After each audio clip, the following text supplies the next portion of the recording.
जो चल रहा है, जो चल रहा है उसके पाँव में जरूर छाला होगा। जो चल रहा है उसके पाँव में जरूर छाला होगा। बिना संघर्ष के, बिना संघर्ष के चमक नहीं मिलती। बिना संघर्ष के चमक नहीं मिलती। जो जल रहा है, जो जल रहा है तिल तिल, उसी दिए में उजाला होगा। जो जल रहा है तिल तिल, उसी दिए में उजाला होगा। जी हाँ बच्चों, नमस्कार। आपके अपने YouTube चैनल जीआरपी एजुकेशन में आपका एक बार फिर से स्वागत है, वेलकम है। आप भी आइए, अपने दोस्तों को भी बुलाइए, क्योंकि उजाला उसी दिए में होता है जो तिल तिल जलता है, अर्थात हर वक्त अपने मेहनत से खून पसीना बहाता है, उसी में जो उजाला होता है, अर्थात उसी में ही, उसी को ही सफलता मिलती है। इसलिए हमें बिल्कुल मेहनत का उजाला करना है, मेहनत से उजाला करना है। मेहनत से हम क्या करेंगे, तिल तिल जलेंगे, अर्थात अपने आप को मेहनत करते हुए अपने आप को झोंक देंगे, तो एक दिन जरूर उजाला होगा, एक दिन जरूर सफलता होगी, क्योंकि उजाला उसी दिए में होता है जो जलता है। इसलिए हमें भी अपनी मेहनत करनी है, सफलता उसे ही मिलती है जो मेहनत करता है। जब आपको सफलता ही हासिल करनी है तो शुरू करते हैं मेहनत। आज आपके 5.3 प्रश्नावली को हम कंप्लीट करने वाले हैं इस वीडियो के माध्यम से। अंत तक जरूर बने रहिए। सवाल नंबर 14, ये भी बहुत अच्छा क्वेश्चन है। अब यहाँ अभी इस वीडियो के माध्यम से आपने जितने भी क्वेश्चन किए वो सारे क्वेश्चन बहुत अच्छे क्वेश्चन हैं, इसलिए इन क्वेश्चनों को हल्के में ना लें, बहुत ही ज़्यादा बढ़िया तरीके से इसे समझने की कोशिश करें। सवाल नंबर 14 आपका, और उसमें दे रखा है, हमें क्या दिया है, 0 और 50 के मध्य की विषम संख्याओं का हमें क्या करना है, योग ज्ञात करना है। इसका मतलब ये हो गया कि हमें दे रखा क्या है, 0 और 50 के मध्य की विषम संख्या। 0 और 50 के बीच की संख्या हमें दे रखी है। अब ध्यान करना, 0 और 50 के बीच की संख्या दे रखी है, तो बीच की विषम संख्या, बीच की विषम संख्या, यहाँ कौन सी संख्या है वो भी ध्यान करना, विषम संख्या। कौन सी संख्या है, विषम संख्या हमें दी गई है। यहाँ 0 और 50 खुद शामिल नहीं हो सकते, क्योंकि ये वैसे भी सम संख्या है। 0 भी एक सम संख्या ही होती है, अगर पता है तो आपको, ठीक है। ज्ञात करना है इनके बीच, 0 और 50 के मध्य के विषम संख्याओं का योग हमें करना है, ठीक है। तो 0 और 50 के मध्य की विषम संख्याओं की एपी बनाओ। 0 और 50 के मध्य की संख्याओं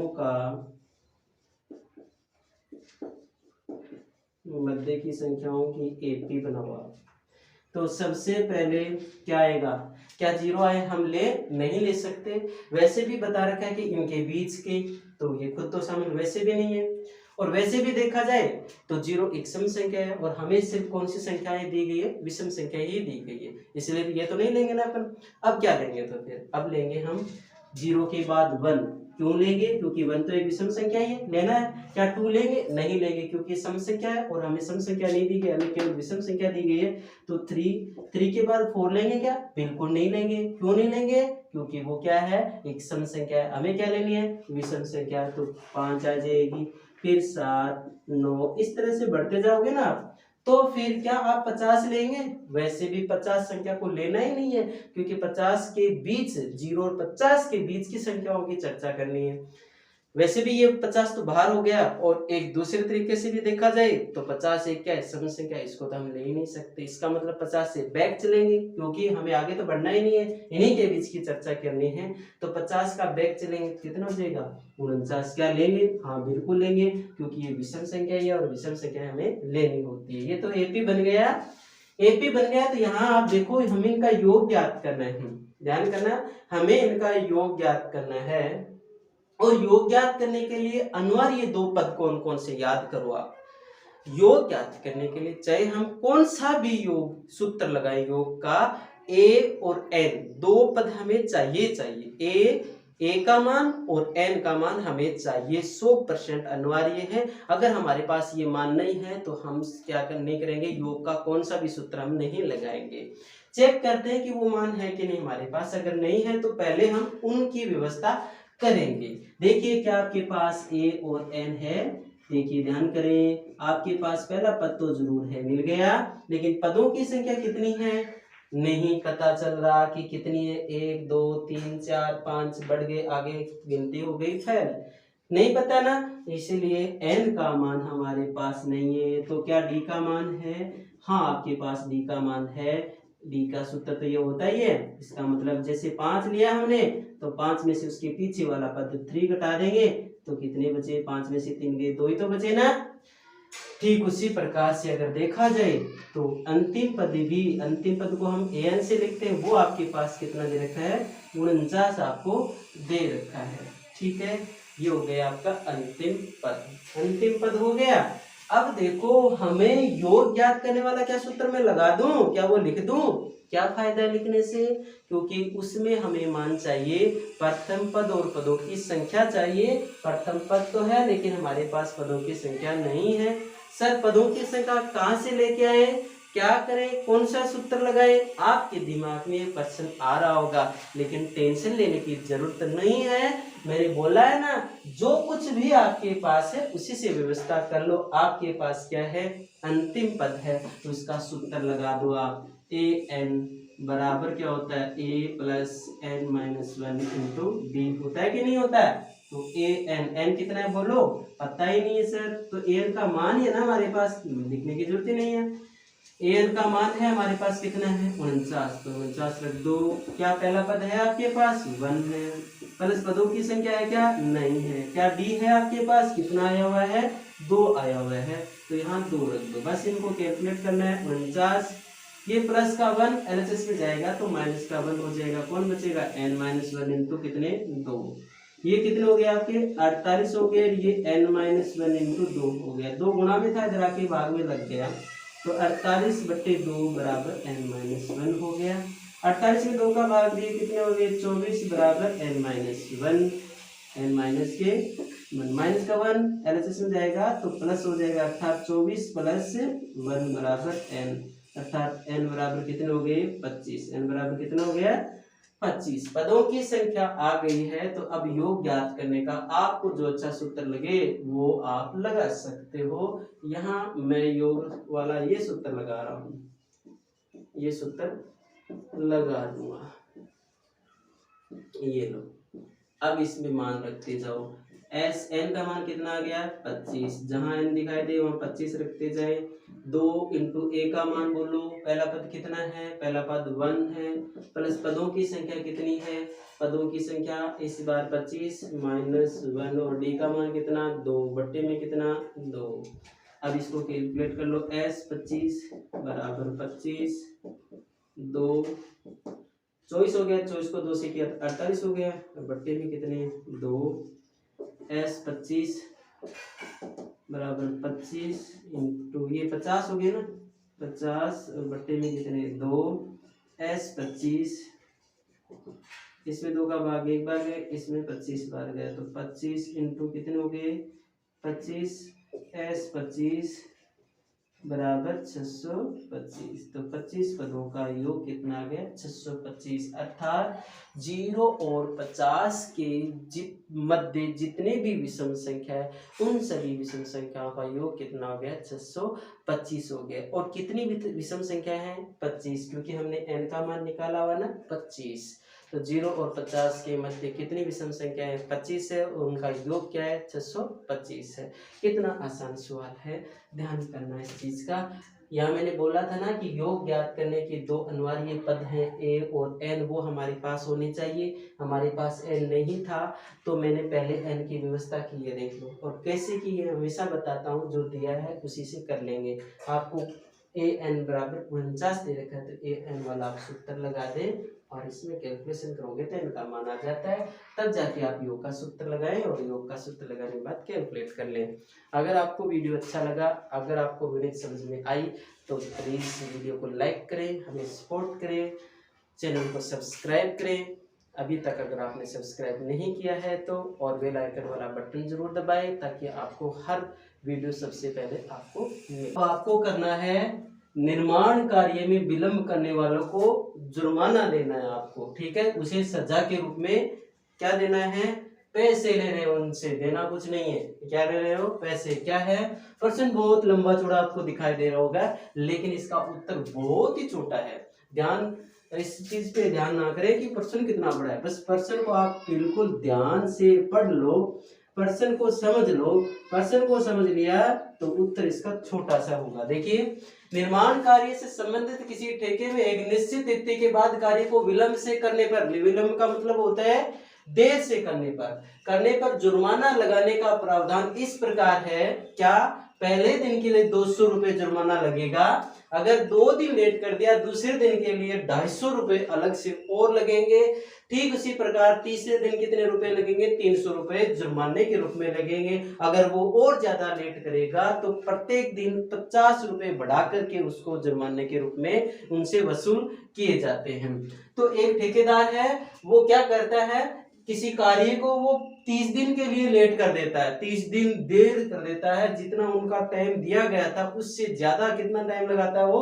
30 दिन और ज्यादा लगा देता है, तो उसे जुर्माना लग रहा है किस प्रकार से? अगर आप 1 दिन लेट करते हो तो 200 रुपए लगता है, अगर 2 दिन लेट करते हो तो 250 रुपए लगता है, अर्थात दूसरे दिन 250 रुपए आपको जुर्माने के रूप में देने पड़ेंगे। अगर आप 3 दिन लेट करते हो तो तीसरे दिन जितने दे दिए वो अलग है, तीसरे दिन 300 रुपए देने पड़ेंगे। अगर फिर आप चौथे दिन भी लेट कर देते हो, यानी 4 दिन लेट हो जाता है काम, तो 3 दिन दे दिए सो दे दिए, अब चौथे दिन भी आपको 400 रुपए के रूप में जुर्माना देना पड़ेगा। इस प्रकार से आपका ये जुर्माना है, ठेकेदार के जो जुर्माना है वो लगता जा रहा है। लेकिन ठेकेदार कितने दिन लेट कर देता है? 30 दिन कार्य को लेट कर देता है, तो इस प्रकार उनको जो जुर्माना दिया लग रहा था, तो जुर्माने के रूप में उसे कुल कितनी राशि उसने चुका दी, जुर्माने के रूप में कुल राशि उसने कितनी दे दी, ठीक है, वो हमें ज्ञात करनी है। ध्यान करें, सबका ध्यान बोर्ड पे होना चाहिए। देखो, आपको यहाँ ठेकेदार जो दिया गया है वो क्या दिया है आपको एक एपी दे रखी है। अगर ध्यान से देखें तो आपको, तो जुर्माने लगाए गए, जुर्माने का एपी लगाए गए जुर्माने का एपी बनाइए भी। सबसे पहले कितने रुपए लगे? 200 रुपए, ये दे रखा है आपको। दूसरे दिन कितने लगे? 250 रुपए जुर्माना लगा। तीसरे दिन 300। इस प्रकार से करते करते उसने कितने दिन लेट किया था? 30 दिन लेट किया था। तो यहाँ पदों की संख्या आपको दे रखी है, पदों की संख्या इनडायरेक्ट आपको सब कुछ दे रखा है। यहाँ पदों की संख्या n बराबर दे रखा है 30 दिन, क्योंकि जुर्माना कितने दिन लगा था? 30 दिन। तो पदों की संख्या कितनी होगी? 30 होगी। हमें ज्ञात करना है जुर्माने की कुल राशि, ज्ञात करना है जुर्माने की कुल राशि। जुर्माने की कुल राशि हमें ज्ञात करनी।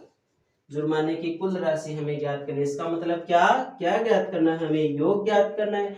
कुल का मतलब योग होता है, तो योग ज्ञात करना है। और योग को हम किससे लिखते हैं? एस से लिखते हैं। कितने पदों का करना है योग? हमें 30 पदों का करना है, क्योंकि 30 दिन लेट किया था, इसलिए 30 पदों का योग हम ज्ञात करेंगे। ध्यान करना, योग ज्ञात करने के लिए हमारे पास 2 सूत्र हैं, ठीक है। 2 सूत्र हैं, पर कौन सा भी सूत्र लगा दो, कम से कम 2 पदों के तो मान होने जरूरी हैं। वो 2 पद कौन कौन से हैं? वो पद है a और n का मान तो बहुत जरूरी है। बिना a और n के मान से आप योग ज्ञात कर ही नहीं सकते। तो पहला पद कितना है उसका? 200 रुपए है। पदों की संख्या कितनी है? पदों की संख्या 30 है, क्योंकि जुर्माना कितने दिन लगा था? 30 दिन लगा था, इसलिए पदों की संख्या कितनी होगी? 30। क्या आपके पास डी भी है? हाँ, डी है नहीं, लेकिन आप निकाल सकते हो। कोई भी एक पद लें यहां से, जैसे 2 नंबर पद ले लिया जो कितना है? 250। उनमें से आप उसके पीछे वाला पद कितना है? 200 घटा देते हैं। तो 200 आपने घटा दिए, कितने बचे? 50 बचे। ठीक है, ये हो गया सार्वय अंतर। ठीक है, अब योग ज्ञात करने वाला कौन सा सूत्र लगाए? योग ज्ञात करने वाला हम बड़े वाला सूत्र अर्थात सार्वय अंतर वाला लगाएंगे। क्यों लगाएंगे? छोटे वाला क्यों नहीं लगाएंगे? क्योंकि छोटे वाले में हमें क्या चाहिए? यहाँ 30 पदों का योग ज्ञात करना है, तो 30वां पद चाहिए। क्या आपके पास कहीं भी 30वां पद दे रखा है? नहीं दे रखा ना, तो हम योग ज्ञात करने का जो छोटे वाला सूत्र है, जिसे हम अंतिम पद जिसमें जरूरी होता है, छोटे वाला सूत्र हम नहीं लगाएंगे। हम लगाएंगे सार्वय अंतर वाला सूत्र लगाएंगे। अंतिम पद वाला अर्थात छोटे वाला सूत्र नहीं लगेगा। क्यों नहीं लगेगा? क्योंकि हमें यहाँ 30 पदों का योग ज्ञात करना है, तो 30वां पद चाहिए। हमारे पास 30वां पद नहीं है, इसलिए हम क्या करेंगे? ये यहाँ योग ज्ञात करने का बड़े वाला सूत्र ही लगाएंगे। एस एन बराबर क्या होता है? N two A plus N minus 1 into D, और बट्टे में कितना लगा देंगे? 2। ऐसा आपको करना है। ठीक है, तो देखिए n का मान आपके पास कितना है? 30। जहां जहां n दिखाई दे वहां 30 रखते जाए। 2 इंटू a का मान कितना है? 200 प्लस n का मान कितना है? 30 माइनस 1 डी का मान कितना है? 50। सार्वंतर 50 ही तो है, बट्टे में 2। इसे कैलकुलेट कर लो आप। s 30 बराबर 2 एकम 2 कितनी बार गया? 15 बार। तो यहाँ 15 हो गया। 200 को 2 से किया 400 प्लस 29 हो गया। 29 को 5 से कर लो आप। 29 को 5 से करोगे यानी 50 से करोगे तो 0 तो पहले आ जाएगा ना। 45 4 10 4 14 1450 कितने आ गए? 1450 आ गए। ये लो 1450। ठीक है, S 30 के 30, ये 15, इनको जोड़ लो आप तो कितने हो जाएंगे? 1850। अब 1850 को 15 से गुणा कर लो। ये लो 1850, उसको 15 से गुणा करेंगे। 0 25 0 25 दोगे और 40 तो 42, 4 और 5 4 9, तो 0 5 8 1 0 5 7 17 और 2। ठीक है, 27,750 कितने? 27,750 रुपए जुर्माना आप उस ठेकेदार को देना पड़ेगा। यानी 30 दिन में कुल जुर्माना कितना लग चुका है? 27,750 रुपए उसका जुर्माना लग चुका है। पहले दिन उसने 200 रुपए चुकाए थे, दूसरे दिन उसने 250 रुपए चुकाए थे, तीसरे दिन 300 रुपए चुकाए थे। इस प्रकार से 30 दिनों का टोटल योग कितना हो गया? 27,750 रुपए जुर्माना लग गया है। क्यों लगा? क्योंकि उसने कार्य देर से शुरू किया और देर धीरे धीरे किया, और धीरे धीरे करने से उसने कार्य को भी लेट समाप्त किया। तो इसलिए ध्यान रखना है, हर कार्य को समय पर समाप्त करना है और समय पर शुरू करना है। समय पर समाप्त तभी होगा जब हम समय पर शुरुआत करेंगे और समय समय पर करते जाएंगे। बढ़ते हैं अगले क्वेश्चन की ओर। देखिए, सवाल नंबर 16 में पुरस्कार दिया जा रहा है और पुरस्कार आपको भी मिल सकता है अगर आप अच्छा प्रदर्शन करते हैं। तो यहाँ भी अच्छा प्रदर्शन करने के लिए स्कूल वालों ने कितने रुपए रख रखे हैं? देखिए, अच्छा प्रदर्शन करने वालों को रुपए देने के लिए, पुरस्कार देने के लिए 700 रुपए रख रखे हैं। और वो 700 रुपए वो किस में खर्च कर रहे हैं? बच्चों को पुरस्कार देने में। और पुरस्कार किनको मिलता है? जो अच्छे से पढ़ता है, अच्छे से नंबर लेके आता है, अच्छा प्रदर्शन करता है, उसको तो मिलता है ना पुरस्कार। कितने पुरस्कार? ऐसा नहीं कि एक साथ में एक बार में ही 700 रुपए दे दिए, ऐसा नहीं है। 7 पुरस्कारों में, यानी इन रुपयों को 7 बार करके देना है। कभी कितने कभी कितने, कुल मिला के 7 बार उनको ये शैक्षिक प्रदर्शन जो कर रहे हैं उन बच्चों को प्रोत्साहन राशि देनी है, पुरस्कार देना है। तो प्रश्न को आप पढ़े, तब तक मैं लिखता हूँ दिया गया, पढ़ लिया गया, ध्यान से पढ़ना है, ठीक है। जब तक प्रश्न समझ में नहीं आएगा तब तक कोई उत्तर नहीं आएगा। किसी स्कूल के विद्यार्थियों को उनके समग्र शैक्षिक प्रदर्शन के लिए 7 नगद पुरस्कार देने के लिए 700 रुपए की राशि दी गई है, रखी गई है। ध्यान करना, कितने पुरस्कार? 7। इसका मतलब पदों की संख्या कितनी हो गई? पदों की संख्या कितनी हो गई? पदों की संख्या हो गई 7। कितनी हो गई? n बराबर 7। और कुल कितने रुपए हैं? अगर उन सातों को जोड़ा जाए तो योग है 700। कितना है? 700। कितना है? 700। तो पदों की संख्या योग है 700 और कितने पदों का? 7 पदों का योग कितना है? 700 रुपए है, ये दे रखा है। फिर क्या दे रखा है कि यदि प्रत्येक पुरस्कार अपने से ठीक पहले पुरस्कार से 20 रुपए कम है, तो अर्थात यहां समझे सार्वय अंतर। ये क्या दे रखा आपको? सार्वय अंतर। और सार्वय अंतर को हम डी से लिखते हैं, जिसका मान -20 आएगा। कितना आएगा? -20। कैसे आया? आपको कैसे पता चला? सर कोई बात नहीं, मैं बता रहा हूं। मान लो कि आपके पास कुल कितने रुपए हैं? 200 रुपए। सॉरी, पहला जो पुरस्कार है वो 200 रुपए दे दिया। दूसरा पुरस्कार उससे 20 रुपए कम देना, तो कितना दोगे आप? 180 रुपए दोगे कि नहीं दोगे? तीसरा पुरस्कार दूसरे पुरस्कार से 20 रुपए कम देना है, तो 180 से 20 कम कर दिए, 160 आ गए। चौथा पुरस्कार तीसरे से 20 रुपए कम करना है, तीसरा 160, उससे 20 रुपए कम करेंगे तो 140 आ जाएगा। आ जाएगा कि नहीं आ जाएगा?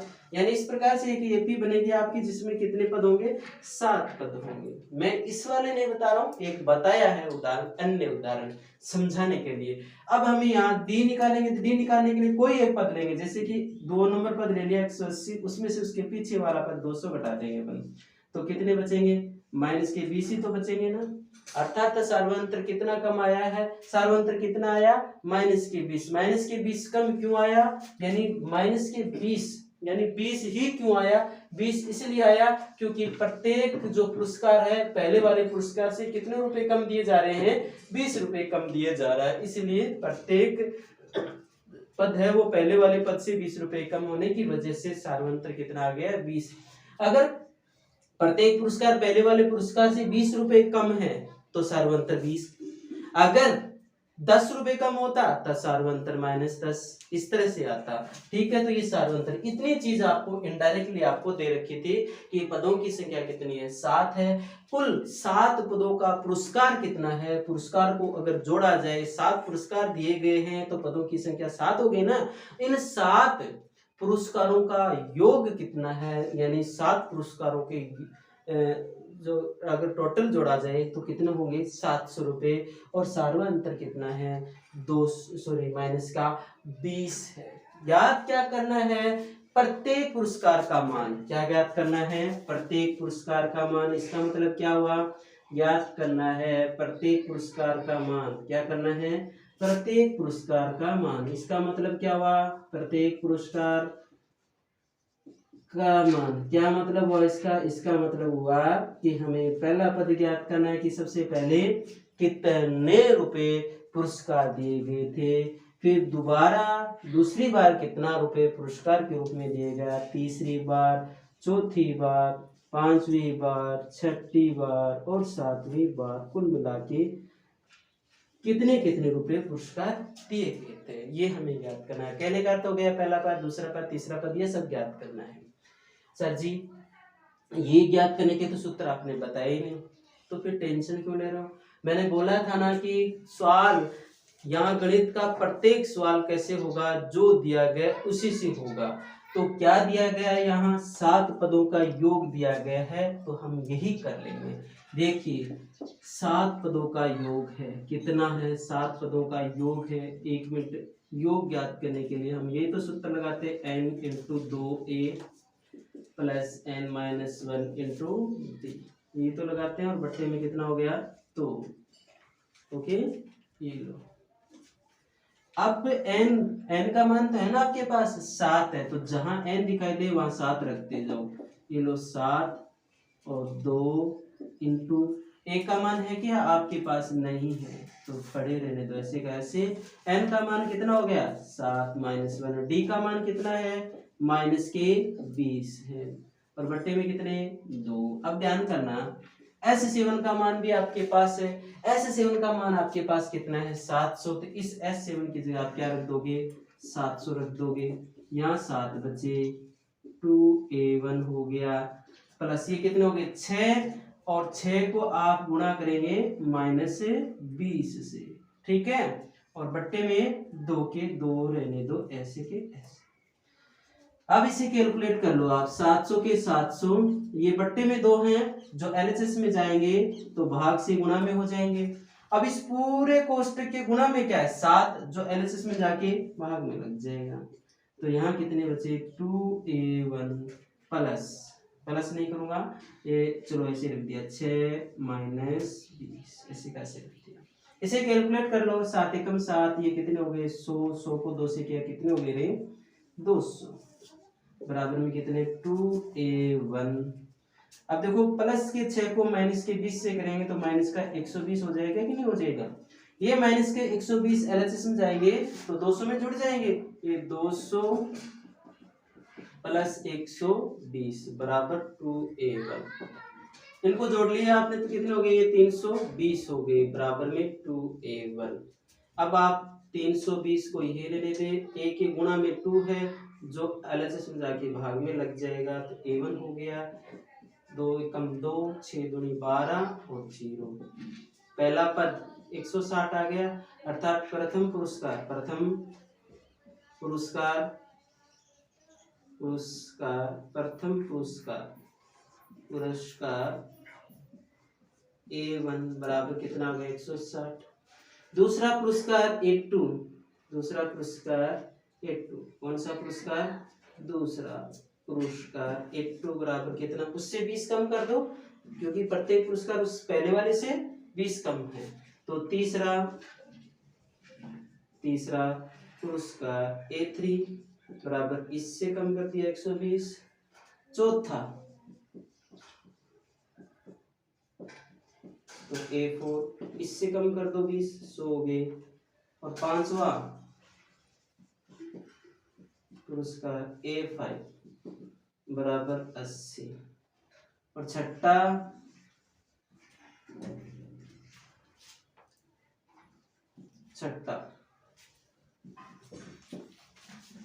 यानी A6 कितना हो गया? उससे 20 कम कर दो तो 60 हो जाएगा। और सातवां A7 इससे 20 कम कर दिए, कितने आ गए? 40। इस प्रकार से 700 रुपयों को इस तरह से तोड़ तोड़ के दिया गया। सबसे पहले जो प्रतियोगिता आई थी उसमें 160 रुपये पुरस्कार दिया गया, दूसरे में 140, तीसरे में 120, इस तरह से 20-20 रुपए कम करके पूरे 700 रुपये समाप्ति कर दिए गए। ठीक है, तो मैंने बोला था ना कि प्रत्येक सवाल इस प्रश्नावली का जो दिया है उसी से होगा। प्रश्न को ध्यान से सुन लिया करो, आराम से प्रश्न को 2 बार पढ़ लिया करो। वीडियो को आप बीच में रोक करके पूरे प्रश्न को पहले पढ़ा करो, फिर उसके बाद जैसे कहा जा रहा है वैसे करते जाओ और वीडियो को स्किप ना करो। अगर वीडियो को आप स्किप नहीं करोगे तो आपको एक ही बार देखना पड़ेगा, अगर आपने स्किप कर दिया तो वीडियो को बार बार देखना पड़ेगा और समझ में भी कम आएगा। इसलिए वीडियो को बिना स्किप किए ध्यान से समझना। अगर आपको समझ में आ रहा है तो लाइक जरूर करें।